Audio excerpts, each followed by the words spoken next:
সকাল সকাল কোন খাজানার সন্ধান পেলাম বলো তো? এই যে এই খাজানাটা। অনেক দিন ধরেই এই মালসাটা অযত্নেই পড়েছিল। এটাতে কিছুদিন আগে আমি কিছু অ্যালোভেরা গাছ লাগিয়েছিলাম, যেইগুলো কিছুদিন আগেই নষ্ট হয়ে গিয়েছে। তারপরে এই টবটাতে হঠাৎ করে এই দুটো নয়নতারা গাছের চারা গজিয়েছিল, আর সঙ্গে কিছু বীজ ফেলেছিলাম অপরাজিতা চারার, যেটা আমার খুবই প্রিয়।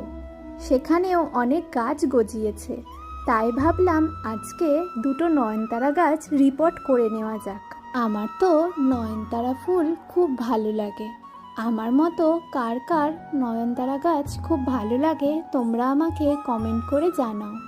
এই দুটো চারা একদম নিচ পর্যন্ত শিকড় গজিয়ে গিয়েছিল, তাই প্রথমে তুলতে খুব কষ্ট হচ্ছিল। টবের খানিকটা মাটি ওটা তুলতে গিয়ে উঠে গিয়েছিল, তাই আমি একটু চিন্তাতেই ছিলাম যে গাছ দুটো আদেও বাঁচবে কিনা।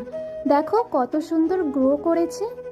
মালসায় লাগিয়ে একটু আমি ওদেরকে একটা লাঠির সাহায্যে বেঁধে দিলাম। চলো পরের আপডেট কিছুদিন পরে দেব।